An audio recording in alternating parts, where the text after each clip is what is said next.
Imagine, just for a second, what happens when an entire federal agency just vanishes. Right. And we're not talking about like a small, obscure office somewhere. We are talking about the very agency responsible for tracking the progress, the health, and really the daily reality of our nation's entire education system. It's just massive. Exactly. So you go to work, you do your job analyzing data that dictates how, billions of dollars are spent, and suddenly the doors are just locked, Yeah. the servers are cut, decades of public data collection they're gone. Oh, wow. And the kicker here, it doesn't happen over years of like slow bureaucratic decline. It happens in a matter of weeks. It honestly sounds like the premise of some dystopian novel. Well, But, I mean, for the career researchers at the National Center for Education Statistics, which is better known as NCES, this wasn't fiction at all. This was their actual exact reality in early 2025. Right, which brings us to our mission for today's deep dive. We are unpacking a truly fascinating stack of internal documents that were provided by a group called Agora Education Research. Yeah, the sources on this one are incredible. You really are. We're looking at a marked up personal calendar, some internal planning documents, anonymous survey responses, and even a raw, unedited transcript of a staff meeting. Which gives us such a unique window into the situation. For sure. So through these sources, we are going to explore the timeline, the human aftermath, and really the incredible professional resilience surrounding the March 11 RIF. And RIF stands for Reduction in Force at NCES, and we're looking back at it exactly 1 year later. And as we map this all out for you today, a quick roadmap note is definitely necessary here. Yes, very important. Because we are examining primary sources from a highly polarized moment in time, Yeah. Throughout these documents, you are going to hear references to the DOGE agency, the abrupt cancellation of government diversity, equity, and inclusion programs, and like an upcoming independent survey regarding LGBTQ students. So to be absolutely clear, our job today isn't to take a political side on any of these topics. We aren't here to validate or endorse the politics of the administration or the researchers. Exactly. We are acting strictly as your impartial guides through the anatomy of an institutional collapse.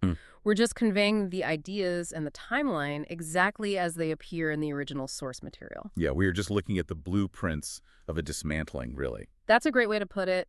And to really grasp the emotional weight of this 1 year commemoration on March 11th, 2026, we first have to understand the sheer, terrifying velocity of the timeline they are commemorating. The speed is it's shocking. It is. So the sources include a calendar kept by Marilyn, the founder of Agora Education Research. And she actually refers to it as her BC calendar, which means before collapse. Wow.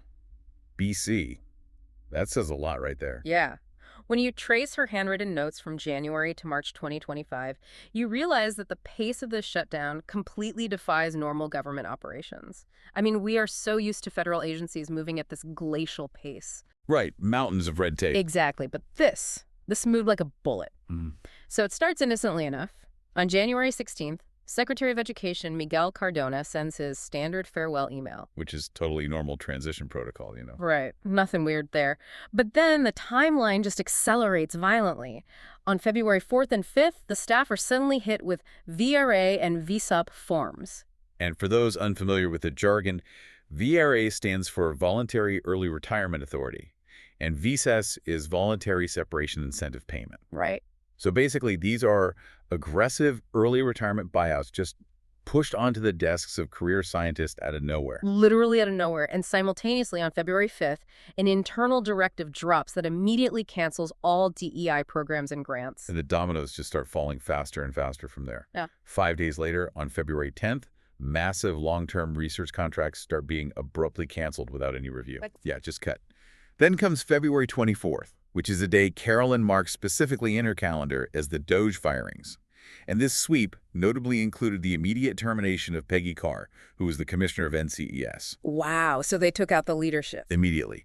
And 2 days after that, on February 26th, the official RIF memo goes out, a reduction in force for the entire center. And then by March 11th, the RIF officially takes effect. And 10 days later, on March 21st, network access is permanently severed. The plug is quite literally pulled. It's just wild to think about. From the secretary's routine farewell to the servers going completely dark, we were talking about roughly 60 days. 60 days. Yeah.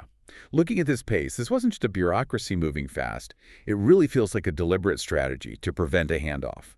I mean, if you sever network access in 60 days, you aren't just firing people, you're torching the filing cabinets. I compare it to watching like a high-speed time lapse of a building demolition, right? Where decades of careful architecture are just brought down in under 2 months. So let me ask you this. How does the sheer speed of this dismantling actually impact the institutional knowledge held by these career researchers? Well, the speed is absolutely the weapon here. Yeah. By shutting down an entire statistical center so abruptly, there is zero room for a transition of knowledge. Right, no handovers. None. You have to understand how institutional memory works in a place like NCES. It isn't just about the data sitting on a server somewhere. It's about the people who know exactly why that data is structured the way it is. Right, the context. Exactly. In the staff transcript, you actually hear the team talking so reverently about colleagues like Marilyn Seastrom, the previous chief statistician who, dedicated her life to ensuring data integrity. They talk about her pulling all-nighters just to verify reports. Yeah. Yeah, and they talk about Dennis Carroll, who was an NCES commissioner back in the 2000s. One researcher even mentions that a vital data file was actually named the CDC file after C. Dennis Carroll. Oh, that's incredible. Right. So when you fire the staff and sever the network in 2 months, you don't just lose the current year's reports.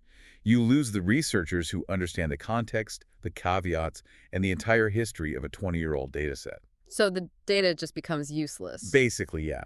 The data becomes an unreadable language because you just exiled all the translators. That makes a lot of sense.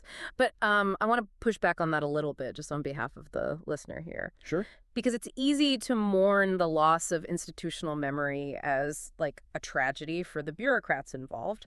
But the sources make a much bolder claim, right? They claim that this has massive real-world consequences for the average citizen. They absolutely do. During the March 11 commemoration meeting, Carolyn Grimm uses this really striking analogy. She talks about her personal advocacy for girls' education, specifically a school in Afghanistan. Right, I remember reading this part. Yeah, and she brings up a PBS report she watched about a U.S. military strike that accidentally hit a girls' school in Iran. And according to Carolyn's breakdown of that report in the meeting, that tragic military accident occurred because the DOJ agency had cut the updated mapping system used by the Department of Defense. Wow. So the military was forced to operate on outdated mapping data, which obviously failed to identify that specific building as a school rather than a military target. Right, and Carolyn uses this to establish what she sees as a universal rule. Outdated, missing, or abandoned data has real consequences for real people. Exactly. But, here's where I struggle with that comparison just a bit. Bombs falling on the wrong building is an immediate, visible, catastrophic disaster. It's a terrifying failure of mapping. For sure. Missing K-12 education data is bad, obviously. But isn't comparing public school statistics to a military strike a bit of a stretch? I mean, how does missing education data actually hurt people in real time? And that is the exact tension that Carolyn addresses in the meeting. Her core argument is that the visibility of the disaster differs, but the stakes of the disaster do not. Interesting. Yeah. A military targeting error is visible overnight, right? But bad or missing education data causes this silent degradation of society over a period of years. Okay, walk me through the mechanism of that silent degradation. How does it actually happen in practice? Okay, let's look at the NCES psychometric standards, which Carolyn actually mentions she was working on right before the riff. Okay. Psychometric standards aren't just tests. They are the complex mathematical rules that ensure standardized tests are actually measuring student proficiency fairly across different demographics, income levels, and regions. So they keep the tests accurate. Right. And Carolyn's team was about to release the updated standards to the Office of Management and Budget. When the RIF halted that project, it created a massive black hole of data from 2025 to 2028. So the tests just become outdated. Worse than that, honestly. The tests become inaccurate, which means the scores are flawed. And here's the real-world consequence. Federal funding. Specifically Title I funding, which sends billions of dollars to schools with high numbers of low-income children. Oh, wow. Yeah, that funding relies on that exact, highly specific census and performance data. If the standard for collecting that data freezes in 2025, well, populations shift, poverty lines move, but the federal government is still looking at a ghost map. A ghost map. That's a great way to put it. By 2028, you are distributing billions of taxpayer dollars to the wrong zip codes. Interventions for struggling students completely fail because the government literally doesn't know where the struggling students are anymore. That's terrifying. The national map of our education system is fundamentally broken, and an entire generation of students falls through the cracks. It just takes 5 years to see the societal damage instead of 5 minutes. That concept of a ghost map makes it incredibly tangible. The mechanism of failure is just baked into the funding formulas themselves. But, that silent degradation doesn't just apply to the national data map. Based on these sources, you see that exact same degradation happening to the people who were abruptly locked out of the building. Oh, absolutely. The human toll is heavy. The documents give us a very raw look at how these researchers processed this fallout a year later. And the planning documents for that March 11 meeting show how deliberately Carolyn and her team approached that human toll. They knew they needed a way for the staff to reflect on the anniversary. Right. And initially, there was a debate about using a digital whiteboard like Miro or FigJam. Which is standard corporate practice now, right? Everyone loves a collaborative digital sticky note. Totally. But they explicitly decided against it. They realized that requiring people to log in, learn an interface, and post their thoughts publicly, even within their new organization, was just unnecessary friction. So what did they do instead? They opted instead for a simple, completely anonymous Google form. They wanted to create an emotionally tender, low-burden space for the team to process what they openly referred to as a traumatic event. And the raw reality of those anonymous reflections is staggering. I mean, we have the actual survey responses in our stack of sources. Yeah, they're hard to read. One respondent wrote about the immediate professional panic, saying, "I wasn't in NCES, so it's not March 11 for me. But in February, I started to lose contracts and grants. I remember lying in my bathtub scrolling through jobs on my phone." And that response just perfectly captures the cascading economic effect of the shutdown. Yeah. It wasn't just federal employees receiving RIF notices. Right. It was the entire ecosystem of private contractors, university researchers, and data analysts who relied on that agency's existence for their livelihoods. When the hub vanishes, all the spokes collapse. And then there is the sheer bureaucratic nightmare of the aftermath. Another anonymous respondent talked about how massive federal systems, specifically the Office of Personnel Management, or OPM, became completely unresponsive after the RIF. Yeah, the OPM breakdown was a disaster. They actually compared the OPM's failures to the notorious struggles veterans face with the VA. This person was so disillusioned with the government's inability to manage its own dismantling that they admitted to advising their children to leave the United States entirely to build professional networks elsewhere. Wow. And to understand why OPM collapsed like that, you really have to look at the sheer scale of the DOJ mandates. Because it was happening everywhere. Exactly. When you riff massive chunks of the federal workforce simultaneously across multiple agencies, you essentially launch a denial of service attack on your own administrative systems. That is such a good analogy. OPM handles retirement benefits, severance, and health insurance continuity for federal workers. It was never designed to process tens of thousands of forced, immediate separations all at once. The system just bottlenecked completely. Which leads us to the live testimony in the meeting transcript from a researcher named Shelley. Oh, Shelley's story is heartbreaking. It really is.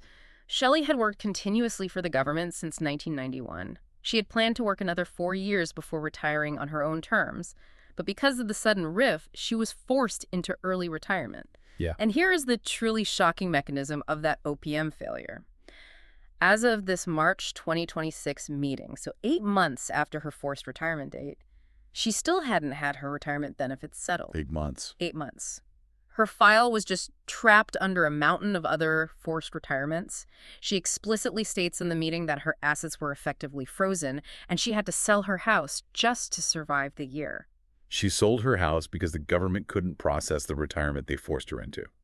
It really strips away the abstract political rhetoric of shrinking the government and shows you the visceral financial ruin of the civil servants caught in the gears. It reminds me of phantom limb syndrome, Oh, how so? Well, you have these brilliant professionals who dedicated decades to public service. They have their livelihoods upended, and yet they are still feeling the itch to do the work.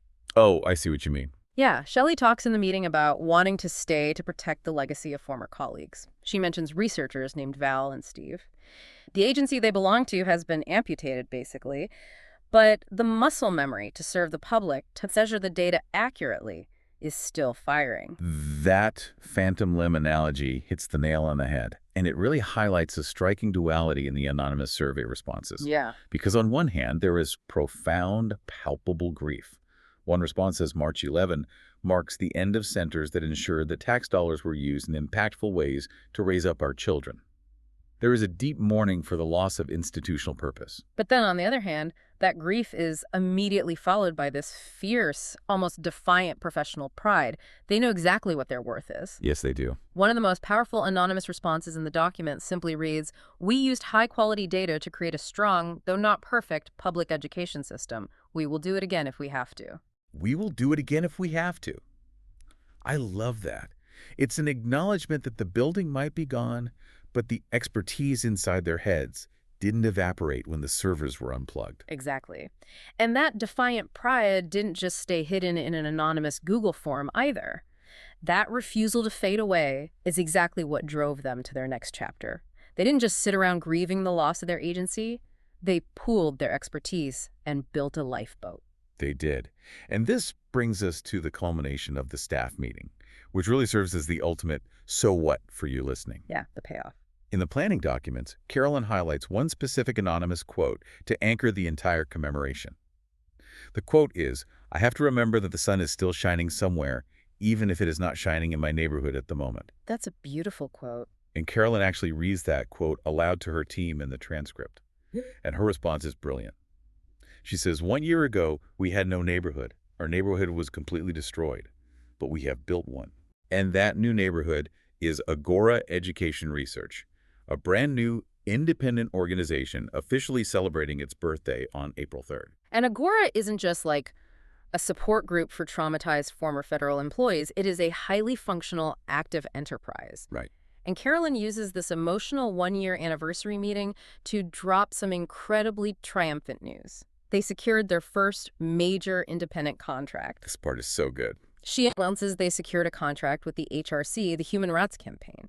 Two of the researchers, Laura and Maura, will be leading a project to survey K-2 educators, specifically to gather data about the well-being of LGBTQ students. Which is a remarkable and highly strategic pivot. I mean, why survey K-2 educators about LGBTQ well-being? Because early childhood is when baseline social dynamics and school safety metrics are established. Exactly. By doing this, Agora is leveraging the unbroken credibility, the methodological rigor, and the institutional knowledge that survived the RIF. As Carolyn tells the team, this contract proves that major national organizations still trust them to execute vital, complex research. But the irony here is just magnificent, isn't it? Oh, it's incredible. Think back to the timeline we mapped out at the start. The Doge firings, the immediate cancellation of all DEI programs, the dismantling of the government's capacity to track nuanced demographic data.